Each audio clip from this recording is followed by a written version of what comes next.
Senator Jingo Estrada is recognized. What is the pleasure of the gentleman? Thank you, Mr. President. Mr. President, the title of my privileged speech is No One is Safe. Mr. President, my distinguished colleagues, I rise today on a matter of personal and collective privilege. Yesterday, in the aftermath of the Senate Blue Ribbon hearing we held last Monday, my name was viciously, maliciously, and intentionally dragged and attacked at the Tri-Committee hearing of the House of Representatives. My attacker was no less than the person who I moved to be cited in contempt for shamelessly and repeatedly lying under oath about his role in the anomalous and ghost flood control projects in the 1st Engineering District of the province of Bulacan, where he served as Assistant District Engineer and later as OIC District Engineer until he was recently sacked. Mr. President, at the Blue Ribbon Committee hearing, all this person did was to play innocent, feign ignorance, and to try to convince us that he was simply following orders and instructions from his boss. From receiving $1 billion of cash, talking to pseudo-contractors, signing falsified documents, all the way to gambling away millions and millions of money stolen from the public coffers at casinos, he claimed that in all of these, he was just following orders. Indeed, when confronted and cornered with a barrage of questions from this representation and our other colleagues about his fantastic and shady lifestyle and dealings, he fed the committee lies and stories that taxed our credulity to the hilt and left us and the public in awful disgust. Clearly, he perjured himself and we cited him in contempt. Bunsod sa aking motion, ipinakulong natin siya. Mr. President, appearing the next day at the TRICOM hearing at the House of Representatives, this former DPWH Assistant District Engineer by the name of Bryce Erickson Diaz Hernandez, or Bryce, also known as Marvin Santos de Guzman, yung kanyang alias sa casino, apparently realized he needed to level up dahil hindi niya nalusutan ang ating Blue Ribbon Committee. Hindi pa sapat ang pagsisinungaling niya para pagtakpan at maisalba niya ang kanyang sarili. So while he was in detention here at the Senate, sabi niya, nakapag-isip po ako at nagdesisyon na maglabas ng ilang nalalaman ko sa flood control project. Tama po, sabi niya, tama po si Senator Lacson na mga engineers ng DPWH ay tila naging legman o bagman na lang. Kung tatanungin niyo po ako kung sino o kanino kami naging bagman, sasagutin ko na po ngayon. Nakapag-isip? May naniniwala ba dito? Samantalong ayon nga sa impormasyon ni Senator Lacson, habang naghihiring ang Blue Ribbon noong September 1, nasa casino siya at nagsusugal. And then, lo and behold, during the TRICOM hearing, he then proceeded to take off from that remark jokingly addressed to me by Senator Marcoleta when Mr. Diskaya said that there were no senators involved. Ang sabi ni Senator Marcoleta, safe ka na. Mr. Hernandez said, sabi ni Senator Marcoleta kahapon, ligtas ka na. Hindi po ito totoo. Si Senator Jinggoy Estrada, Senator Joel Villanueva, Yusek Robert Bernardo at D.E. Alcantara. Si Sen Jinggoy po ay nagbaba ng 355 million ngayon 2025 sa mga ilang projects sa Bulacan at ang sabi po ng boss ko dito ay 30% ang commitment dito. Mr. President, This is a blatant lie. Isang malaking kasinungalingan. I wish I did not have to borrow your time in this privileged hour to demonstrate how crooked my accuser is. I know most of you have probably witnessed the proceedings in the investigations conducted by both houses of Congress, where he has so far appeared. But I beg your indulgence in defense of my name, which Mr. Hernandez conveniently dragged to take the heat off him and his cable. A desperate attempt to divert attention away from the real issue, his own involvement in ghost projects and questionable dealings. Batay sa aking mga nakalap na sinumpaang salaysay ng ilan sa mga kawani ng DPWH at mga kasamahan ni Mr. Hernandez, malinaw na sangkot siya sa mga ghost project sa Bulacan. Pinatotohanan ito ng hindi lamang isa, kundi 3 opisyal na nagsabing siya at si RJ Dumasig, Project Engineer 1 ng Bulacan, 1st District Engineering Office, ay kapwa kasangkot sa mga proyektong ito. Pinatotohanan din ito ni na John Michael Ramos, dating OIC ng Construction Section ng Bulacan, 1st District Engineering Office, Ernesto Galang, Hepe ng Planning and Design Section ng parehong distrito, at Norberto De Leon Santos, Hepe ng Quality Assurance Section. Lahat sila ay nagbigay ng sinumpaan salaysay na nagdidiin kay Bryce Erickson Hernandez. Ang dalawang ito ay kabilang sa tiniguruan ni Senator Lacson na BGC Boys o Bulacan Group of Contractors, mga suki sa kasino. Si Bryce, also known as Marvin Santos de Guzman, ay nakapaglustay na abot ng 435 million at nakapag-launder ng perang humigit sa 1 bilyong piso. Samantalang si RJ, alias Sandro Bernardo Park, ay umabot naman sa 16.9 million ang natalo sa kasino. Ginoong Pangulo, malinaw ang paglalahad ng ating kasamang senador na ang kanilang mga gawain ay nagpapahiwatig na sila'y sangkot sa paglilinis o paglalaba ng mga nakulimbat nilang pondo ng bayan. Sa aking pagtatanong nitong nakarang Lunes sa pagdinig ng Blue Ribbon Committee sa General Manager ng Sims Construction Trading na si Ginang Sally Santos, inamin niya na naghatid siya ng kabuuang 1 bilyong piso mula taong 2022 hanggang taong 2025 sa DPWH at iniabot yon kay Mr. Bryce Hernandez. Ayon pa kay Ginang Santos, ang halaga ng pera na kanyang dinadala na minsan ay nakalagay sa mga kahon ng noodles ay depende sa proyekto at minsan ay umabot ng 245 million pesos sa isang hatid. Kapal ng mukha mo. Sinabi rin ni Ginang Santos na si Mr. Hernandez at DPWH Engineer JP Mendoza, Chief ng DPWH Bulacan's Construction Division, ay ginagamit ang lisensya ng Sims Construction para sa mga proyekto nila. Si Mr. Mendoza, na may alias na PJ Castro Asuncion, na pinangalanan din ni Senate President Pro Tem Lacson, na kabilang sa BGC Boys, ay may kabuuang 418 million na nilustay sa iba't ibang kasino at nakapag-launder ng perang mahigit 218 million pesos. Kung nakakapagpatalo ng 10 milyon si Mr. Hernandez sa kasino, hindi na rin siguro nakapagtataka kung bakit hindi siya nalalayo sa mga diskaya pagdating sa paramihan ng koleksyon ng mga sasakyan.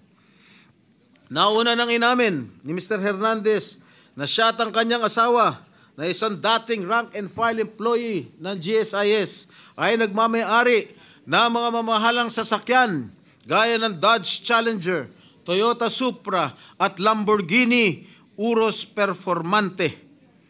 Hindi ito karaniwang pag-aari ng isang empleyado ng gobyerno. At hindi pa dito nagtatapos ang listahan, Ginoong Pangulo.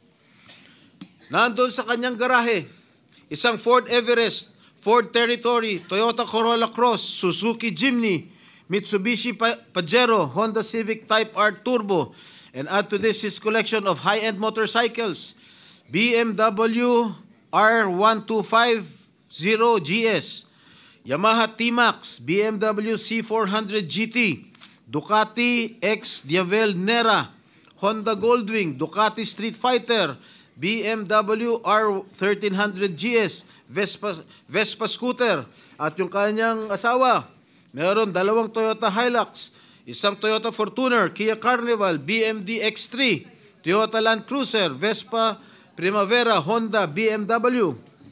Mga kaibigan, Ginoong Pangulo, Bryce Hernandez claims these vehicles are part of a buy and sell business run by his sibling. But why are all these vehicles registered under their names? Bakit nakarehistro ang kanilang mga sasakyan sa kanilang mga pangalan kung sinasabi niya buy and sell business itong mga ginagawa nila? Gago. Magkano ba ang sahod ni Hernandez? Sapat ba ang kanyang kita o ng kanyang asawa para magkaroon ng ganitong karangyaan? Mr. President, ginagamit bilang umano'y ebidensya laban sa akin ang mga larawang kuha sa iba't ibang okasyon gaya ng birthday party. Makailang beses ko man na nakaduo pang palad si DE, District Engineer Henry Alcantara, kaya ko humarap sa kahit sino at sabihin na hindi ko siya personal na kilala. Mismo ang Pangulong Marcos na nga nagsabi na ang mga larawan natin ng mga opisyal o public figures ay hindi sapat na batayan para patunayan at masabing talagang kilala natin ang mga nakakasalamuhan natin. To quote President Marcos, alam naman ninyo, ini-name drop lahat. Magpapakuha lang ng picture tapos sasabihin, o tingnan mo, malapit kami. Sa isang araw, 1,000 yung nagpapapicture sa akin eh. So lahat ng 1,000 na yan, malapit na ba sa akin? People have to be more careful at huwag sila masyadong gullible. Yan po ang sinabi ng ating mahal na Pangulo. Tungkol naman sinasabi niya, hinggil sa isang nagngangalang Beng Ramos na nagpakilala daw ng miyembro ng aking staff sa Senado. Malinaw na ipinakita niyang text exchanges sa kanyang cellphone na nangyari ang kanilang pag-uusap tungkol umano sa isang pagdideliver ng pera noong December 22, 2022. Mr. President, 6 na buwan pa lang ako mula nung mahalal muli sa Senado. Wala akong kinalaman or anuman partisipasyon sa budget deliberations para sa 2022 budget. Mag-iimbento ka lang, sablay pa. Mr. President, there is no one among my staff named Beng Ramos. Wala akong staff o consultant na Beng Ramos. No such person has ever been employed, much less authorized to use my name or act on my behalf. Mr. President, let me just share that even before the resumption of the third hearing of the Blue Ribbon Committee last Monday, I already received warnings from various quarters. I was told that if I continue to actively participate in the investigation on ghost flood control projects, I will become an easy target. An easy target, they say, because of accusations hurled against me in the past relating to the PDAF issue. Mr. President, I told these people, warning me, and as I have stated at the start of the Senate investigation into these public works anomalies, hinarap ko po sa hukuman lahat ng kasong inihain laban sa akin. Hindi lang ako sumuko ng kusa nung ako'y pinaratangan at ikinulong. Ako po'y nakipaglaban ng patas sa proseso ng batas at hustisya at naghintay ng matagal na panahon sa pagdating ng hatol sa mga kasong ito. Hindi po ako nawala. Hindi po ako nagtago. Hindi po ako tumakas o nagbintang ng mga taong walang kinalaman sa mga akusasyon laban sa akin. At great cost to my family, my freedom, and my political career, I have acquitted myself of the grave charge of plunder before the bar of justice and the legal system we are all sworn to uphold. Should that sad and dark chapter of my life be a reason for me now to do nothing, say nothing, and just keep quiet when my job as an elected senator of this country calls on me to take a stand and expose these people? No, Mr. President, I cannot and will not shirk from my sworn duty to ferret out the truth. I will not be silenced when I know I can contribute something to the task at hand. I will continue to do my best to be worthy of the support that I was generously given by the people who elected me back to this Senate. Tama nga nagbigay ng babala sa akin. I am an easy target. Kaya isang araw pagkatapos ko sabihin na dapat i-contempt ang sinungaling na si Bryce Hernandez, tumakbo siya sa Kongreso sa mababang kapulungan para ilako ang isang kwento na sa tingin niya ay madaling paniwalaan. Hindi lang yun. Paulit-ulit niyang sinasabi ang akala niya safe siya. Walang galang na. Halatang galing pa sa isang script na binabasa. Marami sa akin ang nagsasabi, huwag kong patulan ang isang tao na sa sobrang kapal na muka, nakuha pang magkasino habang iniimbestigahan ang mga krimen niya dito sa Senado. Mr. President, kung nakuha kong humarap sa kaso at tanggapin ang kaparusahan ng isang krimen kung saan ako'y napawalang sala, lalong kayang-kaya kong harapin ang isang Bryce Hernandez na lantarang sinungaling at magnanakaw. Ang sabi nga ni Senator Marcoleta, safe ka na. With due respect to our colleague, hindi po, Senator Marcoleta. Hindi ikaw, hindi ako, at lalong hindi safe ang taong bayan. Hanggang may mga Bryce Hernandez na engineer ng kasinungalingan at pandarambong ay hindi tayo safe. Hanggang may mga ghost projects sa DPWH at iba pang ahensya ng gobyerno, hindi safe ang pera ng bawat Pilipino na nagbabayad ng buwis. Isipin na lang ninyo, takot na takot ang mga kababayan natin basta BAR na ang kaharap habang may mga walang konsensyang tao na isinusugal lamang sa kasino ang pera ng pinaghirapan at binuno nilang ibayad. Hanggang may mga tao na nagbabayad, nananakot at ngayon ay pilit na nililis ang kwento, ay hindi tayo safe. Mr. President,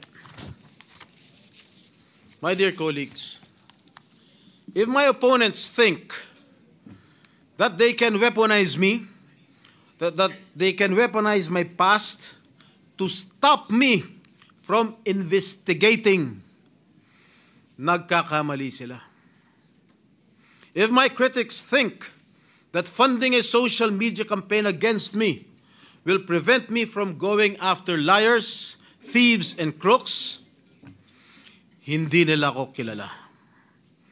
I have been bashed and now targeted for the way I go after lying witnesses. Totoo, brusko ako magtanong at minsan ay naninigaw pa. But I make no apologies.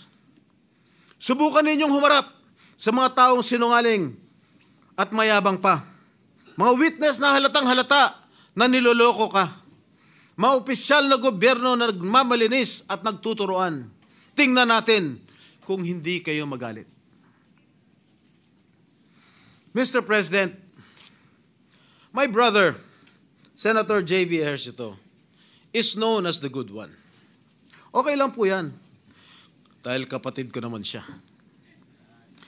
But let me be known as the other strada who went after the bad ones. I will expose and relentlessly pursue the bad ones, regardless of the risk, and notwithstanding the cost. Hindi ako natatakot at lalong hindi ko papayagan na gamitin ng masasamang tao ang nakaraan ko para lamang patahimikin ako. I have been jailed. I have been vilified, crucified, and publicly humiliated. But I will never allow the likes of Bryce Fernandez to turn the tables on me. Kayo ang nasasakdal sa mata ng taong bayan, hindi ako. Mr. President, I vow never to let the masterminds and engineers of this massive defrauding of the Filipino people to silence me. Hindi pa ako tapos at lalong hindi ko kayo uurungan. Ginoong Pangulo, maraming salamat po at mabuhay po kayong lahat.